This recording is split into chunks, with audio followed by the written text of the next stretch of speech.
Dr. Marco Túlio de Mello, possui graduação em Educação Física pela Universidade Federal de Uberlândia, especialização em Educação Física para pessoas com necessidades especiais pela Universidade Federal de Uberlândia, doutorado em Psicobiologia pela Universidade Federal de São Paulo, livre docência pela Unicamp e pela Unifesp, é professor associado 4 do Departamento de Esportes da Faculdade de Educação Física, Fisioterapia e Terapia Ocupacional aqui da UFMG.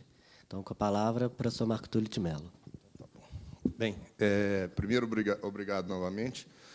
Como eu disse, é uma honra e um prazer muito grande estar aqui com vocês.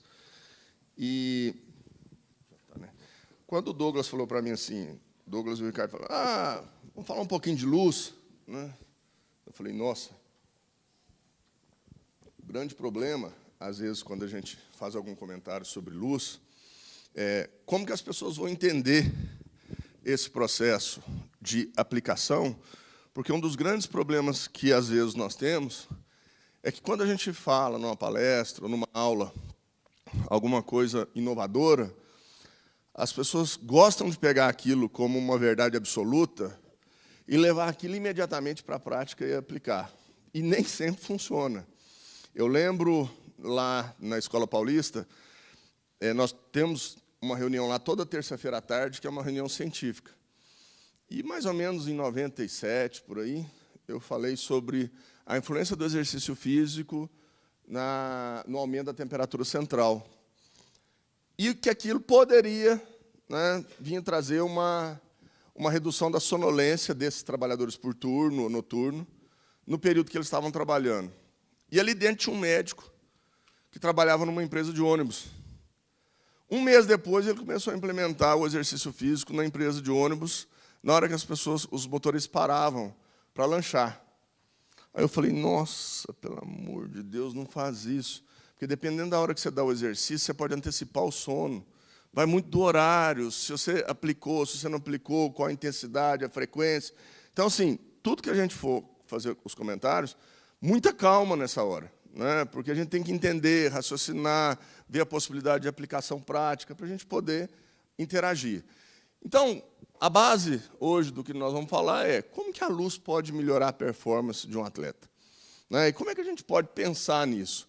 Mas tudo isso começou quando o Comitê Olímpico, nós tivemos os Jogos Olímpicos, que foi em 2016, em 2011, o Comitê Olímpico bateu na minha porta, lá em São Paulo, e falou assim, olha, nós vamos ter os Jogos Olímpicos aqui no Brasil, e nós gostaríamos muito da sua ajuda com a parte de sono dos atletas. Aí eu olhei para eles e falei assim, mas por quê? Eles falaram assim, porque nós vamos ter um problema no Brasil, que o maior patrocinador dos Jogos Olímpicos é uma televisão americana da Califórnia. E ela exigiu que algumas modalidades esportivas, como atletismo, natação, vôlei de praia, vôlei de quadra, sejam no horário nobre dela lá.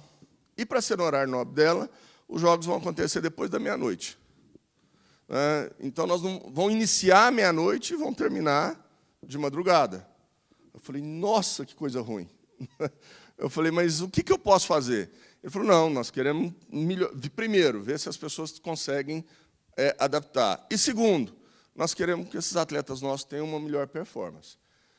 Aí eu fui estudar, fui entender o processo, a gente já trabalhava na parte de ritmos circadianos, eu tinha ideia do que poderia ser feito, mas o grande problema é que tanto o Comitê Olímpico quanto os técnicos e dirigentes das modalidades esportivas, eles tinham a ideia que nós íamos fazer uma adaptação à jet lag, né, adaptação a um fuso horário, e não era isso. Isso nós vamos fazer agora para o Japão, né? Eu fui a semana retrasada para o Rio de Janeiro, e nós vamos começar a reorganizar toda a adaptação dos atletas olímpicos para os Jogos no Japão.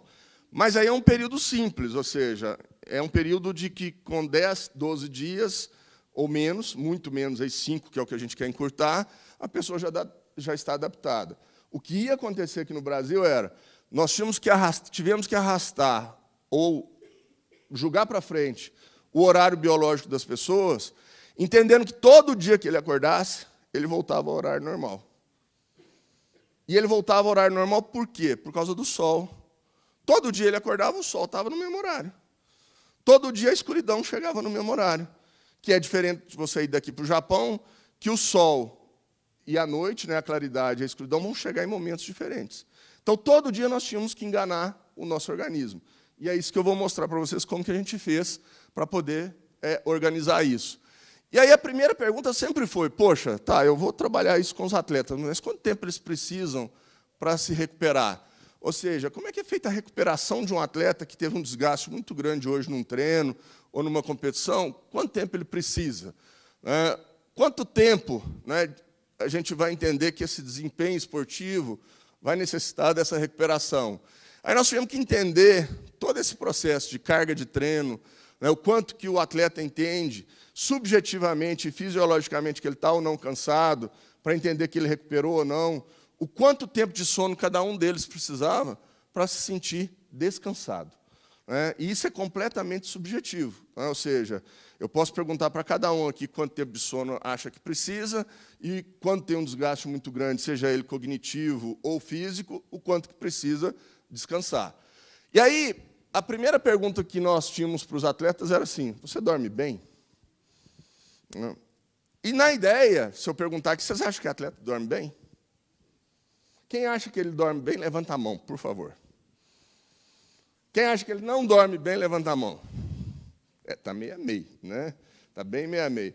Eu também achava que ele dormia bem, mas a gente foi descobrindo isso aos poucos. Né? Nós fomos descobrindo e tentando entender se esse atleta dormia bem. E a primeira pergunta que a gente tinha que convencer os atletas era assim, que é uma coisa que acontece com vocês. Todo mundo fala assim, nossa, Túlio, eu acho dormir uma perda de tempo danada. Eu queria dormir menos, eu preciso trabalhar mais, eu preciso fazer mais coisas. Aí eu vinha e falava assim, poxa, mas você não acha que o nosso organismo foi organizado para dormir 1/3 de nossas vidas à toa? Você acha que se existia um ser lá em cima e falou, você está sendo criado, ou biologicamente as nossas células foram sendo totalmente reestruturadas para entender que 1/3 das nossas vidas nós precisaríamos dormir? E aí você fala assim, não, eu quero reduzir isso aqui, porque eu acho perda de tempo danada. Ou seja, aí nós começamos a complicar a nossa situação. À medida que o nosso dia a dia começa a ocupar o nosso tempo de descanso, a gente começa a ter um processo de débito de sono ao longo do dia. Nós começamos a ficar sonolento na hora que está num carro dirigindo, nós ficamos sonolentos na hora que está trabalhando, em vários momentos. E aí você começa a falar assim, nossa, eu estou ficando tão cansado, né? E aí você pergunta, mas por quê? Eu falo, não, eu estou fazendo a mesma coisa. Mas você descansa à noite? Eu estou dormindo menos. Então, a gente começa a perceber que as pessoas não estão dando valor numa coisa mais simples do mundo, que é dormir. O quanto que dormir é algo extremamente importante para nós. E por que nós dormimos no período escuro? Na verdade, o que acontece nesse processo é que, fisiologicamente, historicamente, filogeneticamente, nós fomos organizados temporalmente para ficar acordado no tempo claro e dormir no tempo escuro. E nós nos adaptamos a isso. Se nós ficássemos nessa sala aqui, num claro constante, ou numa escuridão constante, durante 10 dias, 15 dias, sem saber se lá fora é dia ou noite, sem ter informação nenhuma lá de fora, vocês iam perceber que o nosso ciclo de 24 horas ia aumentar um pouquinho. Ele ia passar por um ciclo de 24 horas e 15, 24 horas e meia, podendo chegar a 26 horas. Então, a gente já começa a perceber que o ciclo humano ele é maior do que 24 horas. Mas nós nos organizamos nas 24 horas porque nós temos uma claridade e uma escuridão que nos organiza. E nos deixa muito bem sincronizados. Diferente, por exemplo, quando você vai para a Islândia, quando você vai para alguns países, que o período temporal muda muito. Você tem períodos que você tem claridade, quase que 20 horas ao longo das 24, e períodos de escuridão também de 19 e 20 horas. E aí a gente começa a sofrer e ter influências muito maléficas para o nosso organismo quando essas reorganizações precisam acontecer. Então, o nosso organismo começou a entender que existia o claro e a noite, mas como é que ele percebia isso? Através daquela informação que o Ricardo acabou de falar, através dos olhos. É através da informação visual que o nosso organismo entende que existe claridade ou escuridão, informa um núcleozinho chamado núcleo supraquiasmático, que é, entre aspas, o nosso grande relógio biológico. É ele que fala assim, olha, está na hora de você acordar. Então, vamos começar a secretar cortisol aqui enquanto você está dormindo, porque vou te preparar para o dia. Olha, vamos secretar melatonina. Olha, aumenta a temperatura do corpo, diminui a temperatura do corpo. Ele é o nosso maestro. Mas ele é nosso maestro porque ele tem aquela informação da luz, através da informação visual. Então, ele é que começa a nos organizar temporalmente. Aí, como você chama? A Juliana pode falar assim, que é gordinho, está dando aula ali, está mentindo demais. Mano. E o cego? Ele não enxerga. Como é que o cego vai entender temporalmente? O deficiente visual, normalmente, ele entra em arrastamento de ciclo. Hoje ele dorme às 10, amanhã às 10h05, amanhã às 10h10, depois da manhã às 10h20. E cada dia ele quer dormir mais tarde e acordar mais tarde. Por isso que o deficiente visual, quando vocês encontram ele na rua ou conhecem algum, e quem conhecer vai lembrar agora o que eu vou falar, ele é extremamente rígido em informações sociais. Ele toma café no mesmo horário, ele almoça no mesmo horário, ele faz tudo no mesmo horário. Porque ele precisa de outras informações sociais para cobrir e reorganizar, já que ele não tem informação da claridade e da escuridão. Então, isso é algo extremamente importante para o deficiente visual. Então, esse núcleo supraquiasmático, para nós, é fundamental para essa informação. Em cima disso, uma das variáveis fisiológicas que ele nos organiza temporalmente é a temperatura central, temperatura do nosso cérebro. Né? Normalmente, ele sabe que o nosso organismo tem a predição que o dia vai nascer por volta das 6 horas. Aí, lá pelas 5h30, 5 horas, ele começa a reorganizar esse processo. E por volta das 6 horas da manhã, ali, ele começa a aumentar a temperatura do nosso corpo. Aí, essa temperatura vai aumentando, aumentando, aumentando. Aí, por volta de meio-dia, 1, 2 horas, ela dá uma queda. E, na hora que ela faz essa queda, é o horário que vocês têm aquele soninho depois do almoço. Né? Que você fala, nossa, a palestra está boa, mas eu estou doido para dar um sono aqui. Né? E aí, você almoçando ou não almoçando, você vai ter essa queda. A pergunta é, se você almoçar mais, for na churrascaria, a queda vai ser maior. Aí você vai ter uma possibilidade de dormir, indução de sono maior. Aí, lá pelas 2h30, 3 horas, ela volta a subir, tendo seu ápice por volta das 18, 19 horas. Né? E aí ela vai ficar alta até por volta das 20, 21 horas, 22.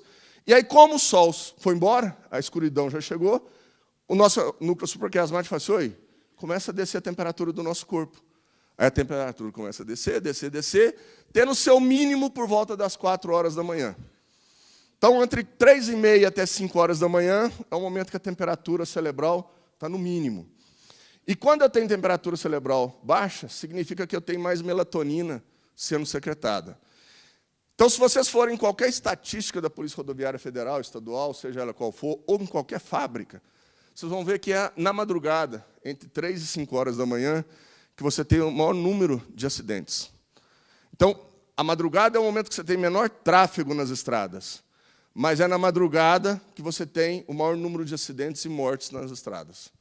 Então, isso é muito notório. Eu não trouxe esse slide porque a ideia não era falar sobre tráfego, mas isso acontece. Entendendo que essa temperatura comanda os nossos aspectos fisiológicos, vocês aqui lembram de algum recorde mundial em prova de longa distância, né, seja na natação, no atletismo, onde for, com exceção da maratona, porque normalmente as maratonas são de manhã cedo, né, não por causa... meio que, entre aspas, habitual fazer maratona de manhã cedo, mas vocês lembram de outras provas que o recorde mundial foi batido de manhã cedo? Normalmente existe, mas são poucas. Tá? Normalmente os recordes mundiais são batidos na hora que a curva da temperatura central está alta. Então é isso, mais ou menos, que o COB pediu para a gente. Oi, eu sei que a temperatura do corpo precisa estar alta para o melhor desempenho, mas eu sei que por volta das 8, 9, 10 horas vai cair. E meus atletas vão disputar a prova lá meia-noite, 2 horas da manhã, na hora que a temperatura devia estar baixa. Então, eu quero resolver esse problema. Eu preciso melhorar o meu desempenho na madrugada. Então, eu preciso que você nos ajude. Eu falei, tá bom, então vamos tentar. né? E aí a gente foi estudar os atletas. E aí nós fomos perceber quem que era matutino, quem que era vespertino, quem que era curto dormidor, quem era longo dormidor. E aqui, por exemplo, é uma curva da temperatura central de quem é matutino e quem é vespertino. Quem é matutino, gosta de dormir cedo e acordar cedo, a curva da temperatura central ela é adiantada. Quem é vespertino, gosta de dormir tarde e acordar tarde, a curva da temperatura central é atrasada, né? Ela tem um atraso ali. Então, a gente começa a entender como modificar essa temperatura para cada atleta, porque isso passou a ser individual, né, na hora que a gente pensa nisso aí. E, da mesma forma, agora já abrindo um outro parâmetro, já que a gente está falando de vários aspectos, essas pessoas que são matutinas e vespertinas extremas, elas não... Antigamente, eu falava assim, poxa, por que eu vou pegar um motorista de ônibus e escalar ele numa rota, aonde que ele vai, se ele é matutino, se ele gosta de dormir tarde e acordar tarde, ele é um vespertino. E por que eu vou pegar um motorista de ônibus matutino e pôr ele para trabalhar à noite?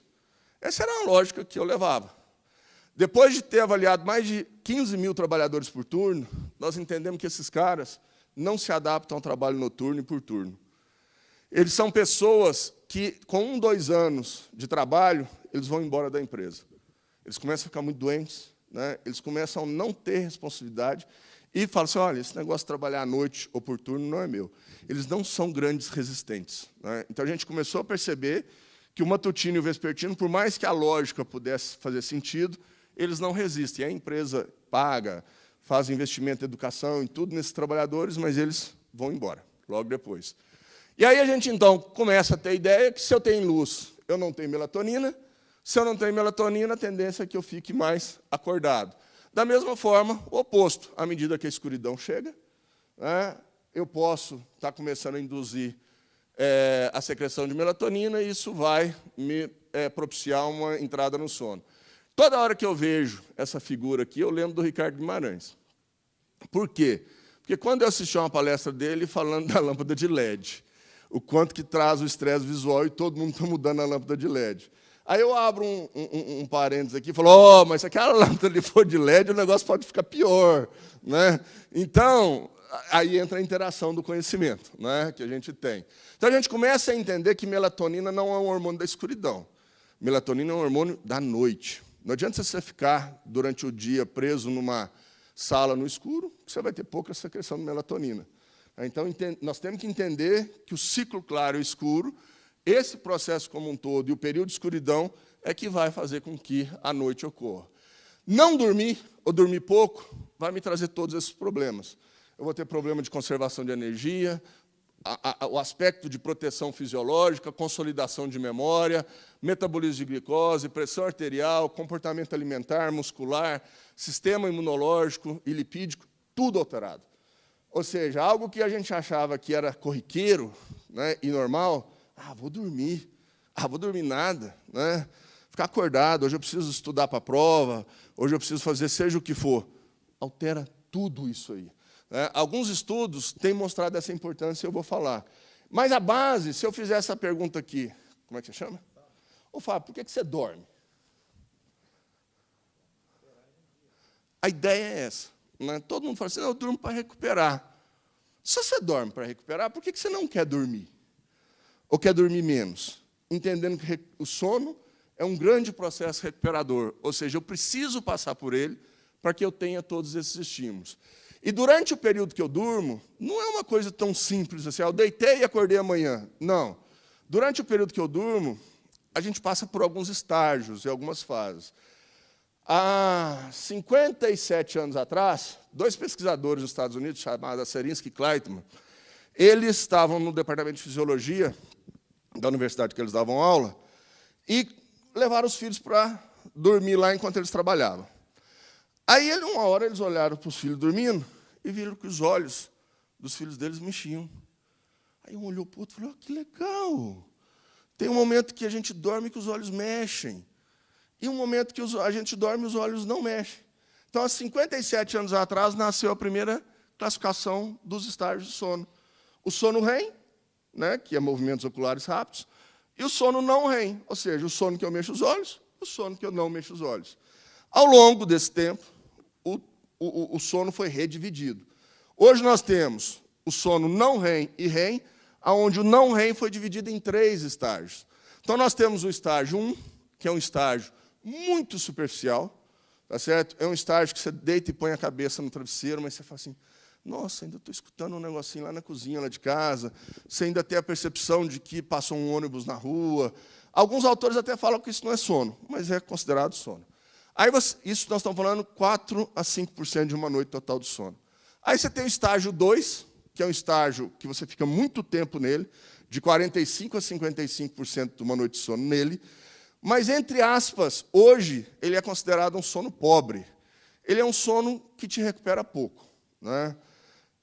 Aí eu vou abrir um parênteses de novo. Eu acho que essa informação que nós temos hoje, ela é muito porque nós não temos instrumentos ainda para medir o sono 2. Porque seria, desculpe a palavra que eu vou usar, uma ignorância do meu organismo de me deixar 50%, 45% a 55% de uma noite de sono nesse estágio e ele não ser bom. Eu acho que nós ainda temos falta de instrumento para avaliar.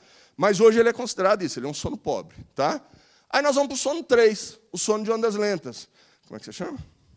Que é o sono que a Gabriela está dormindo. Aí alguém chega perto dela e fala assim, ô, Gabriela, acorda, Gabriela. Ela, e não acorda de jeito nenhum. É aquele sono profundo. É aquele sono que a pessoa não acorda. E quando ela acorda nesse sono, ela acorda meio perdida. Ela fala, nossa, onde que eu estou? Ela vem assim, fica meio solta. Nesse sono, você sonha, mas você não se lembra dos seus sonhos. Se ela estiver com os olhos mexendo nesse sono, tendo movimento ocular, eu chego e falo, Gabriela, acorda. O que você estava sonhando? Ela fala, não estava sonhando com nada, não. Normalmente nós não nos lembramos. Mas por que essa fase do sono é importante? Porque é nela que eu libero o GH. É nela que eu libero o hormônio do crescimento. Então, é essa fase do sono que faz com que toda a minha recuperação muscular se dê, né, para poder fazer os nossos processos fisiológicos e anabolizantes. Nós fizemos um estudo, e foi o mestrado de um aluno meu, que nós pegamos uma turma que vai para a academia e toma esteroide anabolizante, para observar o que acontecia com essa fase. E ela diminui. Tá? Quem toma esteroide anabolizante diminui, mostrando que realmente essa fase é extremamente importante para isso. Eu não estou aqui fazendo apologia para o esteroide anabolizante, pelo contrário, é muito ruim, tá certo? Até tira essa fase do sono sua. Aí nós temos o sono REM, depois, que é um sono que eu tenho atonia muscular, desliga a minha musculatura, aumenta a minha pressão arterial cerebral, aumenta a minha frequência cardíaca, sonho, se eu te acordar você vai lembrar, e você só lembra dos seus sonhos se você acordar ou tiver um micro despertar, mas ele é extremamente importante para que eu possa fazer o meu processo de cognição e memória e aprendizado. Então, tem duas fases do sono muito importantes. O sono 3, do sono não REM, que é muito importante para a recuperação física, e o REM, que é muito importante para a minha parte de cognição. Se eu tirasse uma foto de vocês, essa é a foto do sono. Então, aqui aparece em cada momento que nós temos as fases do sono. Se eu dividir o sono em 2 metades, vocês vão ver que, na primeira metade, eu tenho mais sono delta, mais sono que recupera a parte física, e na segunda metade eu tenho mais sono REM. Mas esses sonos ciclam-se a cada 90 minutos. De 90 em 90 minutos você passa por todas as fases do sono, com maior proporção ou não. Tá? Então a gente começa a entender que isso nos dá característica, e uma delas também é a matutinidade e a vespertinidade, que eu já expliquei. Nós temos pessoas que gostam de dormir cedo, acordar cedo, ou gostam de dormir tarde, acordar tarde, que são, didaticamente falando, 15% para cada lado, mas 70% das pessoas são indiferentes. Gostam de dormir entre 10 e meia-noite, gostam de acordar entre 6 e 8 horas. É a média da população. No entanto, à medida que nós vamos ficando velho, né, e eu gosto de fazer uma brincadeira aqui, à medida que nós vamos ficando velho, né, cintura, quadril, orelha, nariz, tudo aumenta. Ou seja, nós só vamos aumentando as nossas medidas. E aí, o que acontece com a gente é que o sono vai diminuindo. Ou seja, à medida que a gente vai ficando velho, ficando mais velhos, o tempo total do sono nosso diminui, a qualidade do nosso sono diminui, o que não é muito bom. Voltando aqui, só para dar uma explicação para vocês, mais a título de ilustração, essa turma que está no meio ali, os adolescentes, é um pecado que nós fazemos com os adolescentes hoje. Tá certo? Adolescente não pode entrar na escola de manhã cedo. Tá certo? O adolescente tende, naturalmente, à medida que ele entra na adolescência, a ter uma reorganização hormonal. Isso faz com que, naturalmente, biologicamente, ele arraste o seu sono para mais tarde. E aí ele acorda às 6 horas da manhã, se fosse lá em São Paulo, 5h30, para entrar na aula às 7 horas da manhã. É um pecado. Nós temos diversos estudos mostrando que adolescentes que estudam no período da tarde, as notas escolares deles são melhores do que os adolescentes que estudam de manhã. Qual é o nosso problema? Nós não temos escola para adolescente de manhã cedo, né? Porque nós fizemos uma convenção nacional, onde o pai sai de casa, deixa o menino, na hora do almoço volta, pega, e isso ficou para o período da manhã. Então, nós estamos fazendo uma judiação com os adolescentes. E uma coisa que atrapalha muito o nosso sono são os distúrbios do sono, né? Então, o período que nós dormimos, nós temos mais de 150 distúrbios do sono, né, que nos atrapalham, estão lá para prejudicar o nosso sono. O maior deles é o seguinte: homem ronca mais e tem mais apneia do que as mulheres, e as mulheres têm mais insônia do que homens. Mas, por volta dos 40, 45 anos, as mulheres começam a roncar tanto quanto o homem, né, porque a parte hormonal delas, né, que vem aí sendo alterada por volta dos 45, 40 anos, começa a ser alterada, e a mulher começa a ter a mesma quantidade de apneia do que homens. E os homens, lá por volta dos 50 anos, passam a ter a mesma quantidade de insônia do que as mulheres. Então, em 60 anos, está tudo igual, né? Não vai dar. Não adianta um reclamar do outro, porque não vai dormir e vai roncar, né? Isso acontece de uma forma geral. Mas nós temos aí o bruxismo, o Marco Aurélio está aqui, nós temos a síndrome das pernas inquietas, nós temos um monte, né, de distúrbio que nos atrapalha. Qual é o problema hoje? É conciliar. Conciliar essa vida moderna, que exige da gente, cada dia, respostas mais imediatas, e eu fico irritado com o tal do celular, por mais que eu use. Teve um período que eu fiquei 2 anos sem usar, eu mandei um e-mail para todo mundo, falou assim: a partir de hoje eu não uso mais esse meio de comunicação. Né? E tem colega meu que fala assim: nossa, Túlio, eu tive uma inveja tão grande de você quando você mandou aquele e-mail, né? Mas não tem jeito, eu tive que voltar. E aí, a gente fica, tudo tem que ser muito rápido, as respostas têm que ser rápidas, tudo tem. Antes não era. Né? E a coisa acontecia, mas hoje a internet e essa questão da comunicação online nos mudou. Né? E, infelizmente, aquelas duas partes ali para trás estão ficando renegadas. Aqui no esporte, vocês podem pensar esporte ou trabalho, tá? Qualquer uma das coisas que vocês quiserem colocar ali. Mas a gente passa menos tempo com a família e menos tempo descansando. Cada dia nós nos sacrificamos mais. Né? E se você perguntar, por que você trabalha? Eu trabalho para ganhar dinheiro, né? E porque eu gosto. E para quê? Para ter uma família legal, ter as coisas que eu preciso, viajar, dar condição para meus filhos. Mas você não fica com a família e não descansa. Né? Você só fica trabalhando. Então, o reflexo disso, às vezes, para a gente, e eu faço isso também, tá, gente? Eu falo, mas eu faço, né? Infelizmente. Mas nós temos que repensar um pouquinho tudo isso. E o problema é, à medida que nós dormimos menos, nós vamos tendo um sistema relacionado à privação ou restrição de sono. Privado de sono é aquele sujeito que não dormiu de um dia para o outro. Restrito de sono é a pessoa que dormiu menos do que deveria. E aí ele vai ter um débito de sono. E aí, quando eu vou cutucar a Valéria, né, e falo assim: pô, Valéria, você imagina um estresse visual, síndrome de Irlen, em quem está dormindo menos do que deveria. Né? O quanto que isso pode ser agravado? Né? Qual é a relação de um desencadeamento do estresse visual em uma pessoa que dorme bem e tem um padrão de sono normal, ou uma pessoa restrita de sono, né, que dorme mal? O quanto que quem dorme mal ou dorme menos, seja por distúrbio do sono ou porque está dormindo menos tempo, pode desencadear, né, ter o gatilho mais rápido para tudo isso. E aí diversos estudos já mostraram, olha, dormir menos te prejudica na modalidade esportiva. Tá certo? Você tem menos tempo de reação, menos atenção, menos concentração, tá certo? Ou seja, a sua parte de cognição, restabelecimento físico, vai estar comprometido. Então, isso, com certeza, dormir menos vai prejudicar o atleta. Esse estudo aqui da Terry, né, mostrou o seguinte: olha, ela pegou 1.000 indivíduos, né, que dormiam após 6 anos, estavam dormindo só 5 horas. E o que ela viu? O índice de massa corporal aumentou nessas pessoas. Ela viu que a leptina diminuiu e a grelina aumentou. Quer ver um resumo básico desse slide? Chega para o porteiro do seu prédio e fala assim: depois que você começou a trabalhar à noite, o que aconteceu com você? Que você acha que mudou no seu corpo? Ele vai falar para você assim: eu engordei. Né? Ou seja, passei a dormir menos, eu engordo. Né? E altero toda a minha parte metabólica. À medida que eu começo a dormir menos do que eu deveria, das respostas imediatas é aumento de peso e perda de massa magra. Esse estudo aqui da Lepro, que é uma grande amiga nossa, mostrou assim: olha, vou te deixar você 7 dias dormindo só 5 horas. Só 7 dias. Tá? E aí, o que ela verificou? As taxas de secreção de testosterona caíram entre 10% a 15%. Poxa, gente, testosterona para um atleta é fundamental. Ou seja, testosterona vai trabalhar todo o gatilho da força, né? Vão ser trabalhar toda a parte que o atleta precisa no seu desenvolvimento de performance. Isso, 10% a 15% para um atleta, e aí eu vou usar uma ilustração só para vocês terem uma ideia, né? Seria como o músculo envelhecer de 10 a 11 anos. Né? Em uma semana. Aí você começa a entender o porquê que é importante para um atleta, quando ele viaja, por exemplo, quando o Cruzeiro jogou lá na Argentina.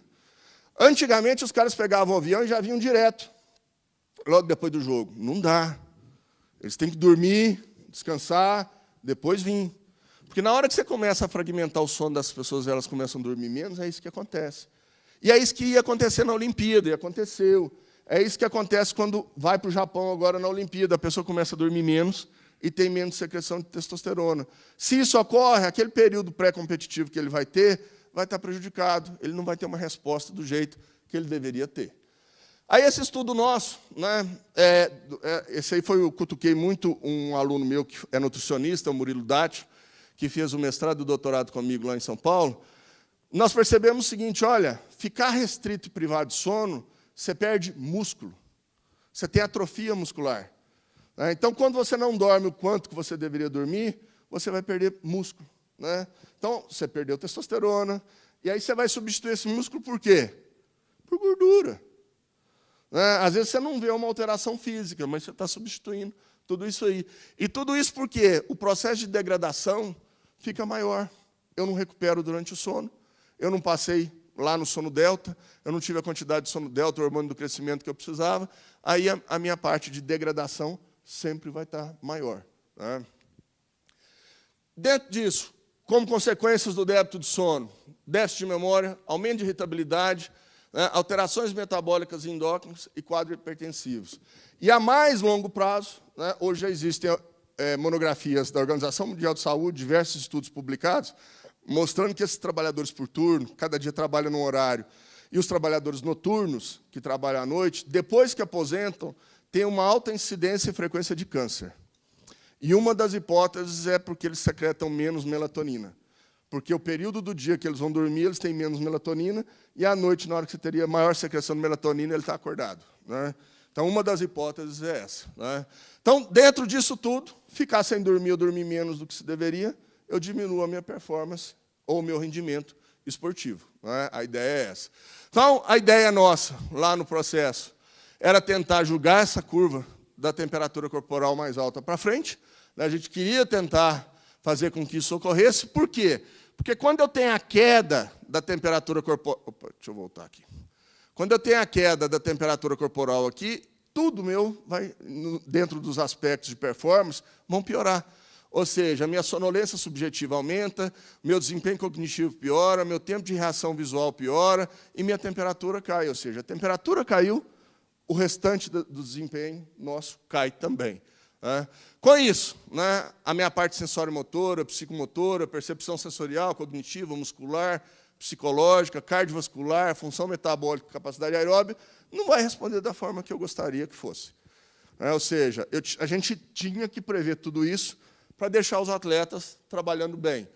E hoje, naturalmente, esse é um trabalho do Haley, né, que mostrou o seguinte, olha, dependendo do horário que você for praticar o esporte, algumas capacidades se exacerbam em determinados horários. O pico de performance delas é em alguns horários diferentes.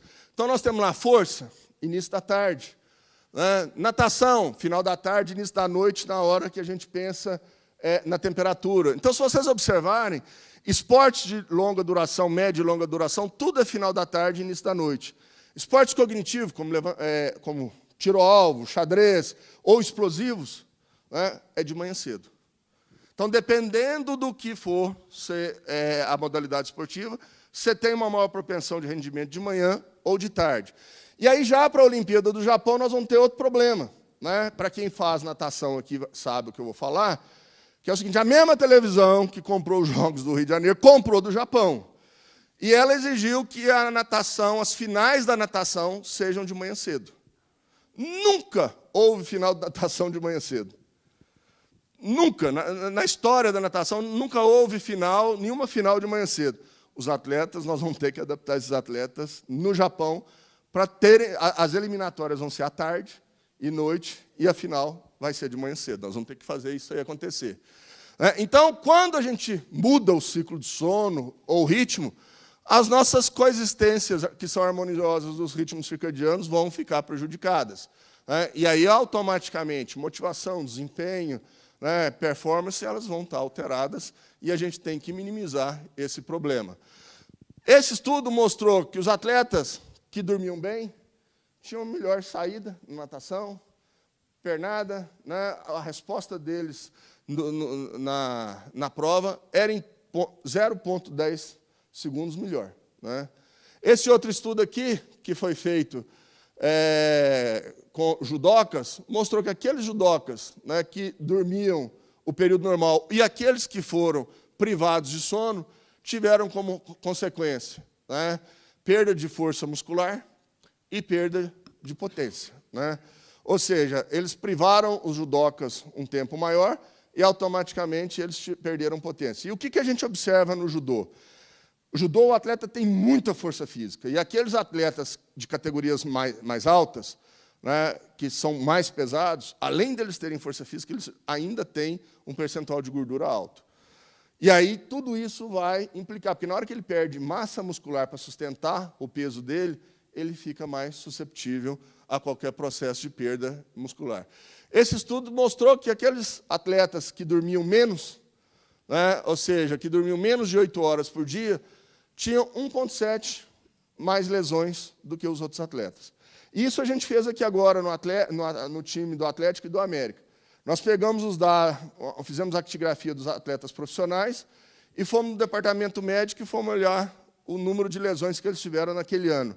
Os atletas que dormiam menos eram os que mais tiveram lesão, os que mais tempo ficaram no estaleiro, os que mais repetiram lesões, ou seja, dormir menos para esses atletas é prejuízo no bolso para o dono do time.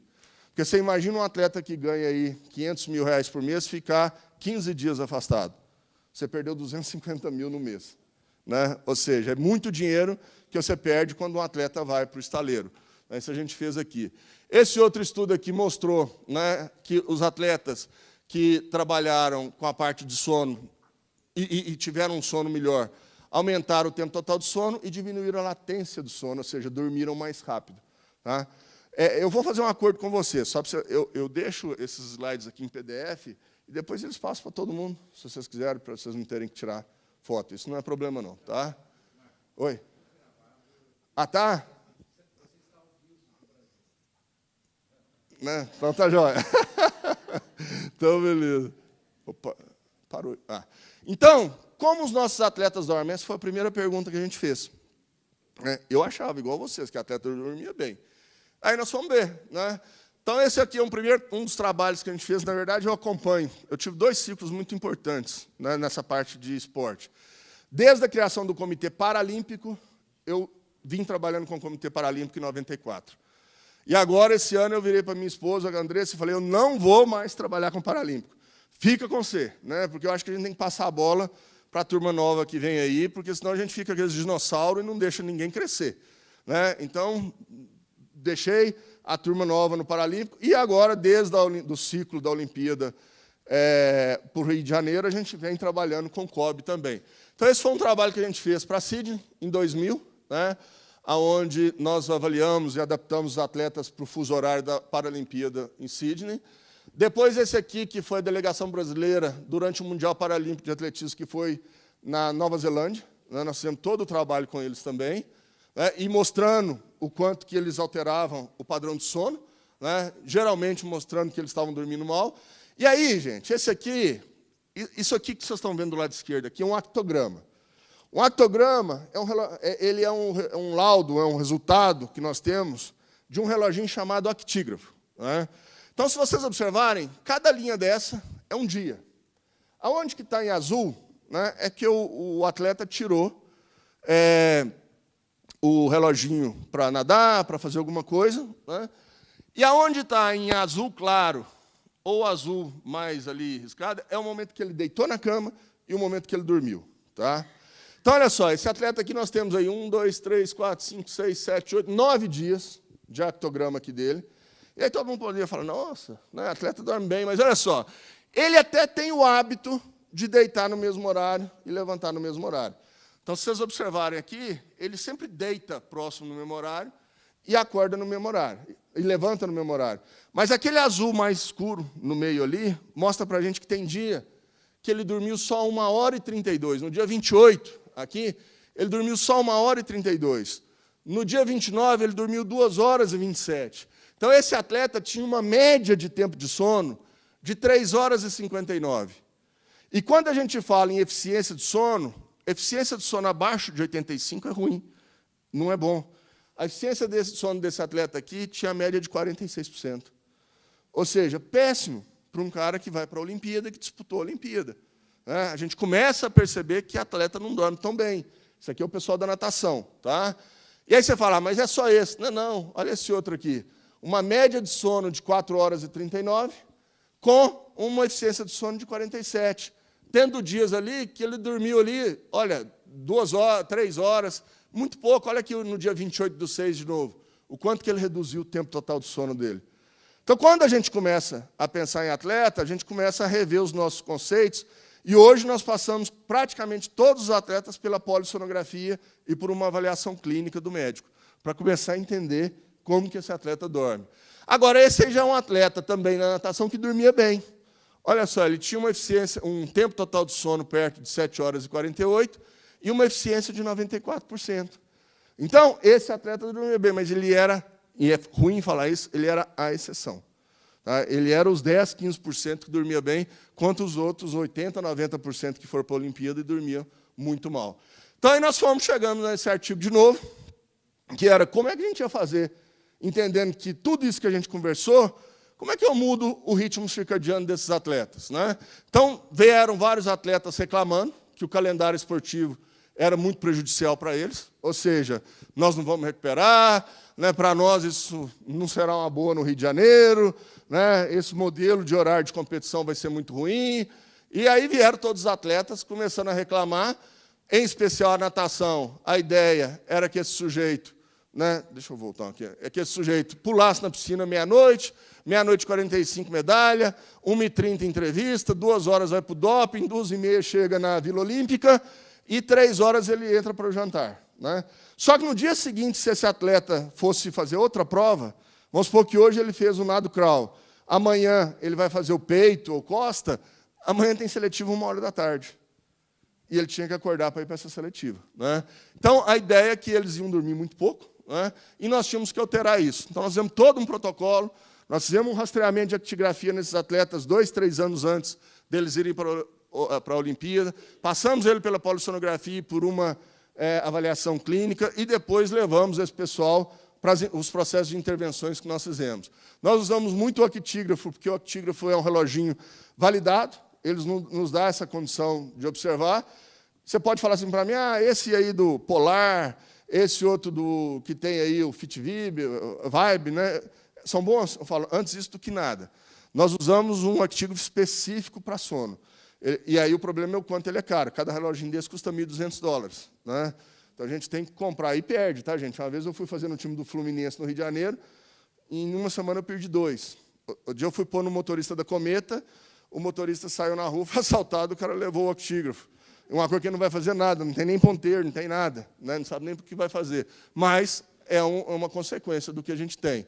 Então, vários estudos já mostram a fidedignidade, né? O quanto que esse equipamento é bom. E aí, o que nós temos um outro processo, nós temos um software que a gente faz predição de acidentes e fadiga. E aí a gente joga também o dado do actígrafo nesse software, e quando tem aquela quedazinha ali que vocês estão vendo na linha pontilhada ali, significa um alerta que naquele dia o atleta ou o trabalhador talvez não possa trabalhar ou não possa competir porque ele não conseguiu recuperar.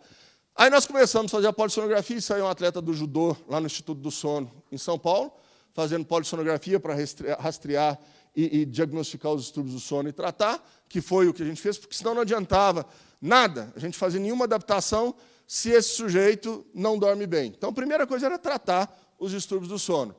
E aí nós usamos 2 instrumentos que para nós foi muito importante. Agora eu cheguei na luz. Tá? Um deles era a luz. Nós não falamos lá que luz era fundamental, né, no processo. Então, nós usamos o banho de luz para poder atrasar o ritmo biológico desses atletas. E aí, o que nós fizemos? Né? Normalmente, o meu onset, né, meu início da secreção de melatonina, inicia-se quando a noite está chegando. Então, eu tenho que dar o banho de luz por volta das 18 horas, 17h30, 18, 18h30, dependendo da região do país que eu estou, antes da melatonina ser secretada. Se eu dou esse banho de luz antes da melatonina ser secretada, a tendência é que eu avise o meu organismo que o dia vai ser mais longo. Aí eu começo a atrasar a curva da temperatura corporal. E foi isso que a gente fez. Mas aí nós tínhamos um problema, que era a turma da natação que tinha que dormir logo que chegasse 1, 2 horas da manhã na vila, porque no dia seguinte eles tinham que outra competição 1 hora da tarde. Aí eu falei, nossa, que coisa, hein? Para não usar uma palavra feia aqui, né? Que inferno esse negócio, porque eu estou enganando o corpo que ele tem que dormir tarde, e depois eu tenho que falar para o corpo que ele tem que dormir. E não existia artigo nenhum publicado nesse sentido de como fazer.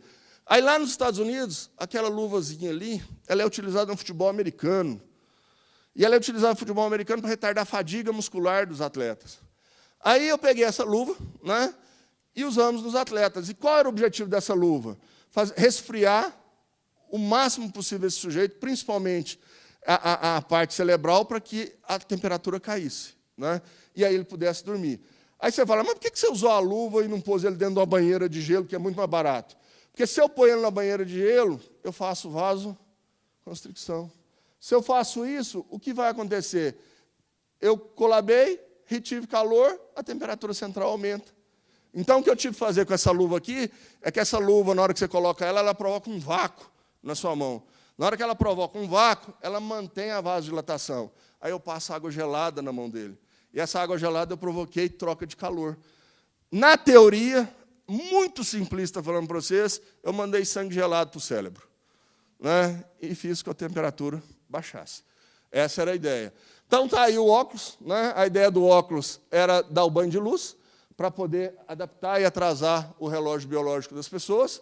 Né, a gente usou, o COB comprou, se eu não me engano, 30 óculos desses, para a gente utilizar. Né.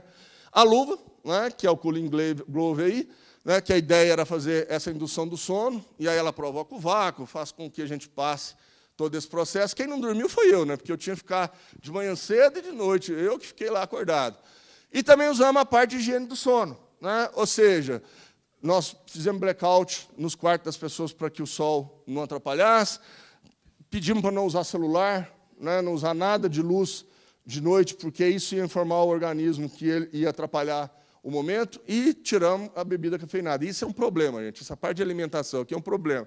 Porque você tem um restaurante na Vila Olímpica, não estou brincando, ele vai daqui até o final daquela rua, lá do outro lado. Não é aqui nessa rua, não, lá na frente, depois da reitoria. Com 4, 5 tipos de restaurantes, 24 horas por dia. O sujeito pode chegar lá e comer de McDonald's a comida espanhola, a hora que ele quiser. Gente, isso para os fisiologistas, nutricionistas, mata, porque o sujeito vai lá comer o dia inteiro. Né? E bebida à vontade, o que ele quiser, menos bebida alcoólica. Então, nós tentamos interagir nutrição, sono, né? E a parte de treinamento, para que isso pudesse ser. E aí começamos o trabalho. Né? Então, aqui a equipe de polo aquático, as meninas, que o técnico chegou perto da gente e falou assim, essas meninas aqui não dormem. É a primeira Olimpíada que elas disputam, elas estão ansiosas demais. Aí a gente começou a fazer esse trabalho para elas. Então, a gente punha a luva e o óculos escuro. Elas eram obrigadas a colocar óculos escuro depois das 18 horas, porque eu não queria que elas tivessem informação de luz. Eu estava querendo que elas dormissem. E eu comecei a perceber que o negócio estava fazendo efeito quando, no primeiro dia, as meninas começaram a dormir no sofá, fazendo a luva. Né? Eu falei, mas essas meninas não dormiam, não? Mas está dormindo aqui. Aí, depois de 2, 3 dias, no café da manhã, o técnico delas falou, professor, bom, o negócio do senhor está bom. Eu falei, por quê? Ele falou assim, porque elas estão mais calmas. né, elas estão menos estressadas, elas estão mais normais. Eu falei, ótimo, então elas estão dormindo. Né, porque o primeiro efeito mais bem-humorada, ele usou o termo. Eu falei, o primeiro efeito de você não dormir é mau humor. À medida que elas estão mais bem-humoradas, significa que essa turma está dormindo. E deu muito certo. Aqui é a turma da natação, né, e aqui é tanto com o banho de luz. Ali é o banho de luz no ônibus indo para o treinamento, ainda em São Paulo, né, antes de entrar na Vila Olímpica. E aí, lá na Vila Olímpica, foi engraçado que nós tínhamos trocado. O handball usava o quarto e a natação usava os óculos. Chegou lá na Olimpíada, inverteu. A natação preferiu usar o quarto, né, onde a gente dava banho de luz, e o handball foi para os óculos. E ali as meninas, né, aquela Léa Etienne, que acabou de ganhar, né, o recorde em natação de inverno em prova curta agora, né, usando a luva para poder dormir, né, depois que tinham voltado da competição. Isso já é dentro da Vila Olímpica ali. Aqui é a turma do handball, e a turma do handball foi ao contrário. A turma do handball nunca jogou 9 horas da manhã. E a competição do handball era 9 horas da manhã. Aí o que nós tivemos que fazer? A minha ideia foi dar o banho de luz de manhã cedo, porque quando eu dou o banho de luz de manhã, eu antecipo o sono dela à noite, em vez de atrasar. Né? Então, em cima disso, o que a gente fez nesse processo? A gente deu o banho de luz nas meninas 6 horas da manhã. Elas normalmente tinham que acordar às 5h30 da manhã para poder tomar café e estar no estádio às 7h30, 8 horas. Então, elas tinham que acordar muito cedo. Para que elas acordassem muito cedo, eu antecipei o sono delas. Mas eu contei uma mentira para elas. Eu falei, olha, esse óculos aí também é muito bom, que você vai entrar na quadra, porreta, isso aí vai te dar um gás violento. Nada, isso era um placebo danado. Na verdade, o que eu estava querendo é que ela dormisse mais cedo. E o óculos para elas foi muito bom, porque enquanto elas estavam com óculos, elas podiam tomar café, elas podiam levar a roupa na lavanderia, fazer o que quisessem. Né? Então, elas usaram. Aqui é o Bruno, do voleibol de praia, que ganhou a medalha de ouro, né, junto com o Mamute ali. E foi engraçado, o Bruno chegou lá e falou assim, Túlio, eu não estou conseguindo dormir. E o voleibol de praia, cada dia a competição era no horário. O primeiro dia que ele usou a luva ali, no dia seguinte eu encontrei com ele e falei assim, e aí, dormiu? Ele falou, professor, eu não troquei de roupa. Eu cheguei no meu quarto e dormi com a roupa que eu estava. Eu falei, então funcionou. A gente fez todo esse procedimento, e aí mostrando que a gente conseguiu ajustar o horário do sono. Olha lá em cima a hora, 0 hora, né, 6 horas. A gente conseguiu atrasar o sono desses atletas com esses instrumentos que nós usamos. Então, foi muito efetivo em cima de tudo. Além de trabalhar a parte de higiene do sono. Né, dormir no mesmo horário, né, um colchão bom, evitar muito líquido antes de dormir. Nós temos toda uma parte de higiene do sono para que as pessoas pudessem, para que os atletas pudessem, né, entender que dormir é algo extremamente importante para eles, que eles não têm muito essa consciência. Né, principalmente porque muitos deles estão fazendo muito uso de medicamento para dormir. Né, muito. O atleta usa muito, né, o que não é legal. Né. Então, gente, a nossa ideia básica, nesse link aqui tem um vídeo, uma reportagem que passou no Esporte Espetacular, que foi muito interessante sobre todo esse trabalho que a gente fez, mas a gente entende que a gente precisa dessa hora extra do sono para que a gente consiga, né, trabalhar e fazer tudo isso. Tem um videozinho, eu sei que meu tempo acabou, mas tem um videozinho aqui que é muito legal da Paralimpíada. Né? Então, eu vou passar ele para vocês só para poder, e aí a gente já termina, só para vocês poderem... Tem som? Tem, né? Coloca o som para nós, por favor. Vamos lá, chegou a hora. Nossa história é aqui agora. Vamos transformar cada segundo no melhor de nós para todo mundo. Vamos lá, nossa mensagem, soltar nossa voz, força e coragem. Vamos transformar cada segundo no melhor de nós para todo mundo. Cada sonho uma esperança, entre a dor e a alegria, sempre nova a cada dia. Cada sonho tem seu preço, cada fim tem recomeço, cada um tem seu valor. Vai na boa, vai que dá, vai na boa, vai que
want to thank Rio de Janeiro. Cariotas fantásticos. You warmly embraced these games and took the athletes to your hearts.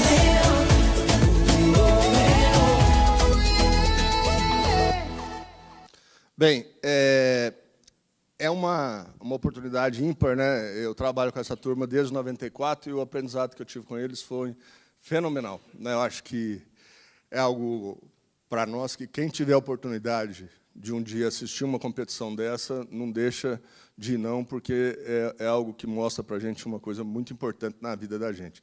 Mas, além de tudo, entender que essas pessoas são pessoas que merecem todas as oportunidades possíveis, né? Porque elas não são diferentes de nenhum de nós, né? Então, acho que isso aí passa a ser o primeiro passo que a gente tem que entender. E isso é um grande aprendizado que a gente teve desde 94, né, quando a gente trabalha. E uma notícia boa para nós é que, aqui no Centro de Treinamento, está sendo aprovado no Ministério dos Esportes, esse segundo semestre agora, a partir do ano que vem, a gente deve ter um centro paralímpico aqui dentro da UFMG, ali no Centro de Treinamento, só para trabalhar com esses atletas, né? E isso com o Comitê Paralímpico vindo para cá, e trazendo toda a estrutura para que a gente possa fazer as atividades aqui. Deve ser coordenado pela professora Andressa, né? Como eu falei para vocês, a gente vai passando a bola para a coisa acontecer, né? Mas neurociência, fundamental no esporte paralímpico. Não tem como. Como é que se adapta ritmo biológico de um sujeito que não enxerga, né? Como é que você vai organizar todo esse processo? Como é que você pega um indivíduo com lesão medular, que a temperatura dele é diferente, e como é que você vai manipular a temperatura central dele, sendo que abaixo da lesão, né, a temperatura é completamente diferente, porque a parte muscular dele não responde, né? Ou se responde, responde com movimento espástico. Então, é um campo de trabalho, né, fundamental. Agradeço aqui ao Ricardo, né, em especial ao Lapan. Muito obrigado por toda essa, né, parceria e essa amizade aí. Ainda não consegui contribuir com vocês da forma que eu gostaria, né? E talvez é porque a gente não tenha tanto aluno para poder estar contribuindo, mas quero ainda contribuir muito mais e a gente fazer mais coisas. Muito obrigado, gente. Um grande abraço para vocês e bom ano.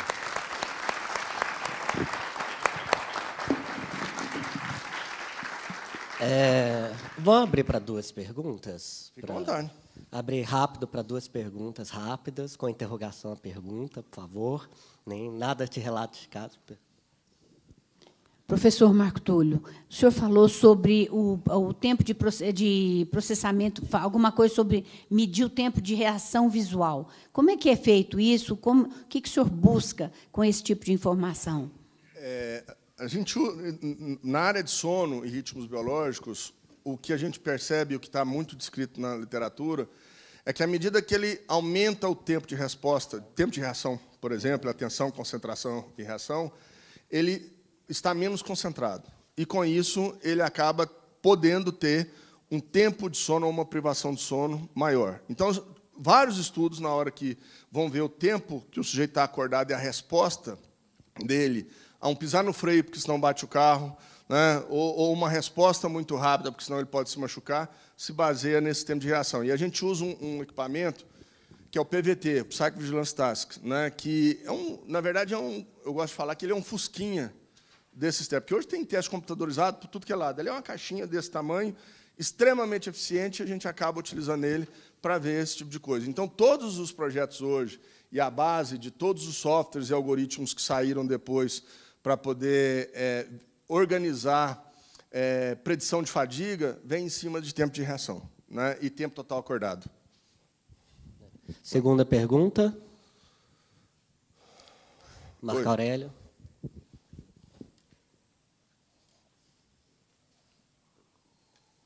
Obrigado. Ô, Marco, parabéns pela palestra, viu? Obrigado. Uma maravilha. Escuta, você, então, falou que aquela forma de recuperação de lesão, que seria o banho de gelo, né, aquilo ativa a temperatura, então sobe a temperatura central? Ela tem isso como efeito, um dos efeitos indesejado. Agora, depende da hora do dia que você vai aplicar isso, né? Normalmente, o que acontece quando... Porque, assim, banho em gelo, em banheira de gelo, você traz a temperatura da banheira ali para 12 graus, 8 graus, 12, alguma coisa assim. Você tem atleta que adora entrar na banheira, mas você tem atleta que detesta, né? Você tem atleta que fala, meu Deus do céu, vou ter que entrar nisso de novo, isso é um tormento. Mas você tem outros que amam entrar ali dentro. que acontece? Quando eu faço uma imersão no gelo, eu estou fazendo um colabamento, né, completo, né, vasoconstrição aqui. Aí, com isso, eu não tenho perda de calor. Não tendo perda de calor, a tendência é que aumente a temperatura central. E isso pode ocorrer. Mas você fala, poxa, mas atleta não usa isso o tempo inteiro? Eu falo, uso, mas ele usa para outra coisa. Não é para sono. Eles usam para processo inflamatório. Né? Então, eles vão para o treinamento, eles vão para fazer alguma coisa de treino, e logo depois do jogo, do treino, eles entram nessa banheira para diminuir circulação periférica, para diminuir processo inflamatório, para alterar interleucinas, e aí eles terem uma recuperação maior. Eles não estão pensando em sono quando entram nessa banheira. Lógico. Que doutora. Marco Túlio, do professor. Nós sabemos que, no atleta, principalmente um atleta de alta performance, o mapa dele, cognitivo, digamos assim, de habilidade, varia muito entre um atleta e outro. Então, a gente sabe que um atleta de basquete, o atleta do futebol, etc., o mapa do reflexo dele é totalmente diferente. O senhor já fez algum estudo comparando esse tipo de reação com o tempo de sono em relação a cada atleta? Não, não fizemos. Né? Seria até muito interessante. Agora, no Brasil, a gente tem um problema seríssimo, que aí tem que ter um viés, uma outra variável que a gente tem que analisar, que é o tempo de escolaridade dessa turma. Né? O tempo de escolaridade e o aspecto cultural, porque nós temos uma variação muito grande dentro de modalidades esportivas, que é o nível de escolaridade. Então, você pega, por exemplo, no tênis, no golfe, em algumas modalidades esportivas, que o nível de escolaridade é altíssimo. Então, a forma dele manejar toda essa estrutura dele é diferente da forma que um atleta do atletismo ou até do futebol usa. Né? Então, uma das variáveis que talvez a gente tivesse que ranquear aí e colocar ela como um fator ponderador nesse processo seria isso. Mas é muito legal. É uma ideia boa. É muito legal. Então, muito obrigado, professor. De nada. Um abraço para vocês e tudo de bom. Obrigado.